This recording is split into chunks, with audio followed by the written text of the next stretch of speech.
Hey everyone, we are picking back where we left off yesterday, looking at Reconstruction in the South. And let's review from our last set of notes. The South had some major problems. First problem was, how do you let people back into the Union? The second problem was, what do you do with the large freed population? And the third problem was fixing the actual infrastructure of the South that had been destroyed in the Civil War. So we went through the two plans. One was the Lincoln 10% plan. And then the second plan after Lincoln was assassinated was President Johnson's plan. And if you remember, guys, from our last meeting, Johnson was a Southern Democrat who ran with Abraham Lincoln to try to get some of those Southern votes. So he is going to be a Democratic president, and you have a Republican Congress. All right, so under Lincoln and under Johnson, it is known as presidential Reconstruction, meaning the president is making the plans. The president is making the plans for how states would be let back in the Union and what would happen with that freed population. So this was our last slide last week, and we ended with President Johnson vetoing a bill to renew the service and protection offered by the Freedmen Bureau. So how did the Republican Congress respond?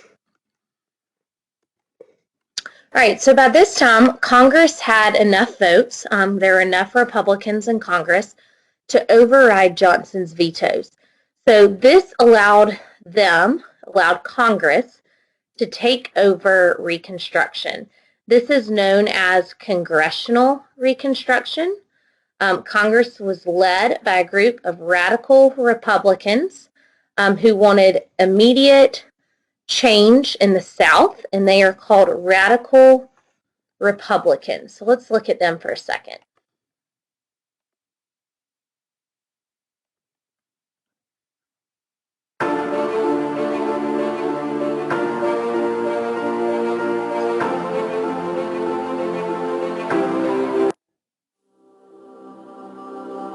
We have turned loose 4 million slaves without a hut to shelter them or a cent in their pockets. If we do not furnish with homesteads and hedge them about with protective laws, if we leave them to the legislation of their late masters, we had better have left them in bondage. Radical Republicans, like Pennsylvania Representative Thaddeus Stevens, want to help newly emancipated blacks transition from slavery to freedom. But only 1 year after the end of the Civil War, the American people are still bitterly divided as to the fate of blacks. For much of 1866, I would argue, the country is sort of tottering on the edge of two competing theories about what to do about Reconstruction. President Johnson has his own plan, which is essentially restoring the Old South minus slavery and minus the plantation elite. Radicals in Congress want something different. They want a kind of revolution within Southern society.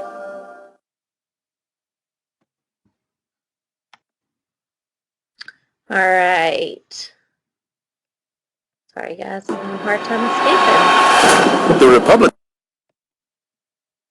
All right. So moving on. Just like in class when I have to go back to the videos. All right, so radical Republicans. These congressional Republicans are going to be led by Thaddeus Stevens in the House of Representatives and Charles Sumner. Do y'all remember Charles Sumner? All right, so what are they going to do? They want to revolutionize Southern society by extending a period of military rule. The idea was that the freed slaves in the South needed protection, and they needed someone to guarantee their rights, because with no one there, the South's way of life wasn't changing. They weren't allowing African Americans to vote. They weren't allowing them to go to court and testify against white men. All of these things that were happening due to those black codes. So during this military rule, the thought was that African Americans would be free to exercise their civil rights. African Americans would be educated in schools operated by the federal government. That was a major part of radical Reconstruction. Congressional Reconstruction was education for freedmen. And African Americans would receive land confiscated from the South's wealthy plantation owners. This idea was often referred to as 40 acres and a mule, but this never really came a reality. But just so you can see the type of how radical it was compared to previous. All right, so Congress also overrode President Johnson's veto, and they renewed the Freedmen's Bureau. The Freedmen's Bureau had been established in 1865 by President Lincoln, and the purpose was to assist new freedmen in the South. In 1866, its charter was renewed by Congress. They helped freedmen find separated family members who had been sold during slavery. They helped teach freedmen to read and write. They acted as legal advocates for the freedmen, so free lawyers. Critics believed that the Freedmen's Bureau prevented freedmen from learning how to be independent, that it gave them too much assistance, that it was too much government funded, and funding cuts began to rise. And this is the beginning of the Ku Klux Klan as they are weakening this agency and trying to stop it from working in the South. In 1872, later on in Reconstruction, its charter is not renewed.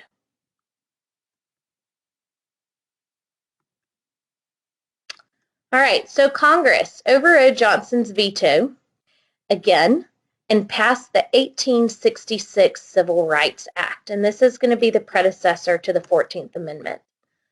The 1866 Civil Rights Act was the first attempt to define citizenship, and it states that all citizens have equal protection under the law. And so this is guaranteeing the rights of citizenship to African Americans. If you remember, guys, the court case, what was the court case that said African Americans were not citizens? Think back and see if you can remember, okay? All right, so like I said, this led to the 14th Amendment. In 1866, Congress passes the 14th Amendment. It overrides the Dred Scott case, which had said that African Americans were not citizens, and states that all people born or naturalized in the United States are United States citizens with full rights and are entitled to due process. So in 1868, this amendment is ratified, and this guarantees the constitutional right of all men, black or white, to be full citizens. Even though some former Confederate states had been allowed to rejoin the Union by Lincoln and Johnson, Congress only recognized the state of Tennessee. So, in order for former states, Confederate states, to re-enter the Union, again, this is under Congressional Reconstruction, the states would have to pass a state constitution guaranteeing African American suffrage, meaning guaranteeing African Americans the right to vote. They had to ratify the 14th Amendment, which means agree to the 14th Amendment, and agree that former Confederate leaders could not hold office. In 1867, Congress passes the Military Reconstruction Acts. And this, again, was that idea that the military could protect the rights of African Americans in the South. So the Confederate states were divided into 5 military districts, with the exception of Tennessee, and they were placed under military rule to ensure the civil rights of freedmen. This military rule lasted in some states only a year because they quickly accepted Congress's means to be back in the Union, but in other states it lasted up to 9 years. Here are those military districts.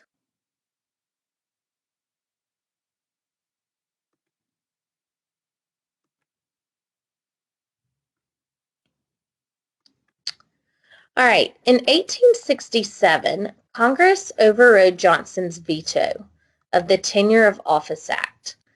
This act prohibited the president from removing any federal official without the consent of the Senate. So basically, President Johnson was removing people from federal office without letting the Senate know that he was doing so.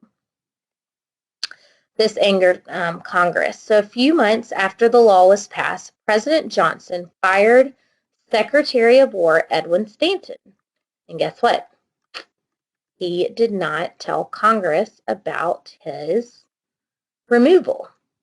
So this leads to means for impeachment. We're going to pause here for a second and go to Andrew Johnson's impeachment trial. Which of our former chief executives was the worst ever? Presidential historians have been making a list, and our Mo Rocca may have the winner.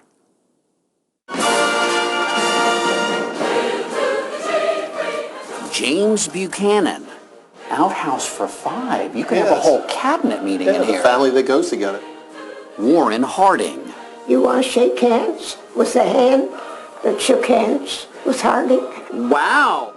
No survey of forgotten presidents.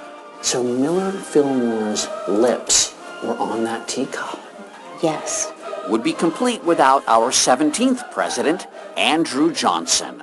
Do some people come in thinking it's Andrew Jackson? Oh, lots of times, absolutely. Andrew Johnson's presidency would end in disgrace. But in 1864, when Republican President Abraham Lincoln was running for re-election during the Civil War and needed a running mate who'd balance the ticket, Tennessee's Andrew Johnson was his pick. He was something politically that really wasn't even supposed to exist. He was a Union-supporting Southern Democrat. It's kind of like Sasquatch. You know, I've heard you exist, but I've never seen one. I am loving that banner, Lincoln Sasquatch 64. Burke Greer is a ranger at the Andrew Johnson National Historic Site in Greenville, Tennessee. Lots of things with his name on it here. Where you'll find the Andrew Johnson Bank, the Andrew Johnson Highway, the Andrew Johnson Inn. He is always, for this town, going to be the local boy does good story. Is this town still proud of it? Absolutely. Johnson was a tailor here before he ran for office. They would constantly need to keep heating different irons. And his shop, the original still stands, became a place for everyday people to talk politics. His people were the yeomen, the good, solid, working people of eastern Tennessee. He stood for public schools. He stood for public libraries. He liked state fairs. Anything to give the working man a leg up. Johnson's backstory, says historian Howard Means, was every bit as raw as the rail splitters. If Lincoln and Johnson were competing in the humble Olympics, who would come away with the gold? I think Johnson would have. His father died when he was 3 years old. It was a penniless family. He had basically no education. His wife taught him to write when he was in his early 20s. Which made his political ascent all the more stunning. From town alderman all the way up to vice president, he didn't lose a single election. But on the very day Lincoln delivered his iconic second inaugural address, Johnson had a little too much whiskey. He rambles really drunkenly for about 7-8 minutes. He's reeling around some. He's filled with rage, basically, criticizing the ambassadors who were there as, as highborn and all that sort of stuff. Still, there were high hopes for Johnson after the shock of Lincoln's assassination just 5 weeks later on Good Friday. When you look at sermons that were preached that Easter Sunday, many northern churches talked about the nation being delivered at the right moment to the man who could do the job. The stage was set for this guy to be a savior. Yeah, precisely. But the task ahead of Johnson may have been the most daunting any president has ever faced. It's impossible to conceive of the America of 1865 when Johnson took office. I mean, you're trying to heal the wounds of a 4-year war with 600,000 people dead. There are 4 million freed slaves in the South, in a country of 30 million people. Johnson wanted the post-war South treated leniently. As for the fate of freed slaves, he wanted that left up to the states. But many of his so-called radical Republican opponents wanted to punish the secessionists and to guarantee civil and voting rights to freedmen. The clash led to crisis, with the president all but declaring war on Congress. In his Washington birthday speech in 1866, he declaimed, "They may slander me, but let me say I do not intend to be bullied by my enemies." Did he take things personally? Yes, he was very thin-skinned. He took just about everything personally. He remembered taunts and jeers from decades gone by. He never forgot the sound of somebody criticizing him. The more you would try to get him to open up and listen to a different side of thinking, the further back he would go, almost to being like petulant, if you will, like almost like a child, like, you know, he would just ball up and not really want to hear anything you have to say. Despite the personal pleas of abolitionist leader Frederick Douglass, Johnson vetoed major bills that would have helped the bad blood spilled over. The president was impeached and escaped removal from office by just one vote. On the wall here is the impeachment tickets. If you went to the impeachment trial, you bought a ticket for every day. At the Greene County History Museum, Betty Fletcher is the keeper of all things Andrew Johnson, including tickets to his 1868 impeachment trial. I think it's valuable, very valuable, the complete set. Well, those are pretty great, unless you're the guy being impeached. He's not a success as president. How do you explain that to people? I don't know who would have been a success right then, right there. Lincoln may have had a little easier row to hoe just because of his political savvy, but I certainly don't think it would have been smooth sailing even for Lincoln. His mind is so complex. At the National Portrait Gallery in Washington, Abraham Lincoln is prominently placed, casting a shadow on his much less popular successor. How do you think he'd feel about being stuck in the corner? I mean, Lincoln's where all the traffic is. He wouldn't like it. I don't think he'd like it. Even Buchanan gets a better spot over there.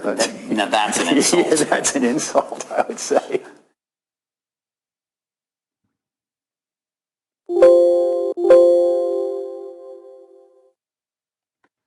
Sorry, guys. All right.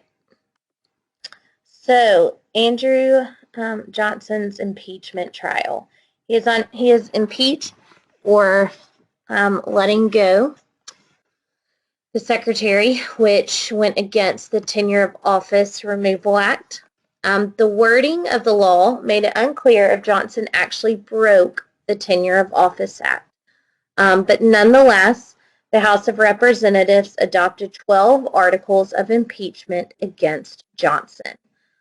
So just so you know, only 2 presidents in history have actually been impeached, Johnson and Clinton. This brings up the recent impeachment trial over Trump. In order to convict Johnson, the Senate needed 2/3 of its members, so 36 senators, to find him guilty. 35 senators voted guilty. They were one short. So Johnson was acquitted. He was not removed from office. He remained president, but while he did, he spent his final months unable to control Congress. All right, so this leads to the election of 1868, where we have Republican Ulysses S. Grant versus Democrat Horatio Seymour. Ulysses S. Grant is going to win, and one of the major reasons he wins is because of the new group of African American voters in the South, and they're going to give the Republican Party a major margin in this victory. You have an important court case. In 1869, the Supreme Court ruling in Texas v. White upheld radical Reconstruction and ruled that states could not secede from the Union. And shortly after, we have the 15th Amendment. In 1870, the 15th Amendment was ratified, and this guaranteed the right to vote. All right, so the 14th Amendment guaranteed citizenship. The 15th Amendment is going to guarantee the right to vote regardless of race, color, or previous condition of servitude. Let's look at the 15th Amendment. Williams, I'm a professor of history, and here's what you need to know to sound smart about the 15th Amendment. The 15th Amendment is the last of the so-called Civil War amendments, beginning with the 13th Amendment in 1865 and ending with the 15th Amendment in 1870. The three Civil War amendments, the 13th, 14th, and 15th Amendments, all sought in their own ways to ensure equality for African Americans in the South after the Civil War. The 13th Amendment abolished slavery. The 14th Amendment granted African Americans citizenship. The 15th Amendment outlawed discrimination in voting rights. Contrary to popular belief, the 15th Amendment does not grant the right to vote to anyone.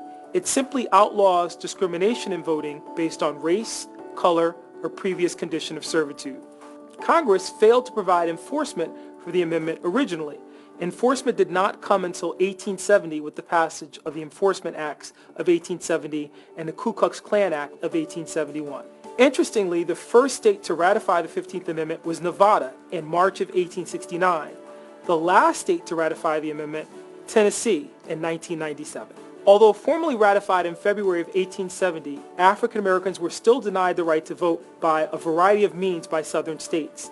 These included things like the poll tax and literacy test. It would not be until the passage of the Voting Rights Act of 1965 that the majority of African Americans in the South were allowed to register to vote. Young people in large numbers came out and joined what became known as the Red Guards. These largely terrorist. All right. And as the video referred to, the Enforcement Acts, or the Force Acts, were three acts passed by Congress between 1870 and 1871. Again, you're going to have radical Republicans in control of Congress, and you have a Republican president, Ulysses S. Grant. So these acts were passed in 1870 and 1871. The laws were designed to protect African Americans' right to vote, hold office, serve in juries, and enforce the 14th and 15th Amendments, while increasing the sanctions against the Ku Klux Klan. So these acts were aimed at stopping the prejudices in the South. In 1872, the Amnesty Act removed restrictions on ex-Confederate, except for the top leaders. So this allowed old Confederate leaders, allowed Democrats to retake control of Southern state governments. We're going to have the election of 1872. Grant is going to win again, despite, if you look at this, guys, despite scandals during his first term of presidency. And we're going to look at some of his scandals later.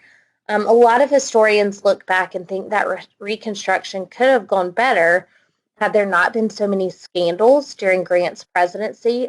Grant was not directly involved in these scandals, but it was people underneath him, and so he couldn't focus his attention on Reconstruction. Oops, sorry.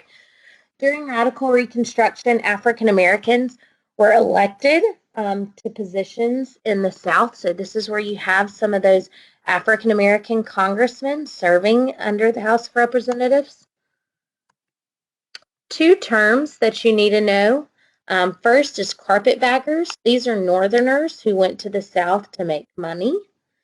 And the other term is scalawags, and these were Southerners who helped Northern Republicans. All right, we're going to look at our last thing for today, and this is the new idea of sharecropping. So after the Civil War, guys, the Southerners lost their workforce. They lost their slaves. But slaves didn't have jobs, and so this is where this idea of sharecropping evolved. In order to produce crops, landowners or plantation owners turned to a system called sharecropping. The landowner allowed workers, called sharecroppers, to grow crops on their land. Sharecroppers were usually freed slaves or poor whites who didn't own land themselves. The sharecroppers worked the land. They raised the crop, they sold the crop, and they gave a share, usually about 50% of their profit to the landowners. So the sharecroppers are doing all the work for the landowners. Sharecroppers remain dependent on landowners, and since sharecroppers often bought their supplies and food on credit, they often remained in debt. And that is where we're going to stop for today. So thank you so much for listening. And if you missed anything, go back to the PowerPoint and look on, okay? Thanks.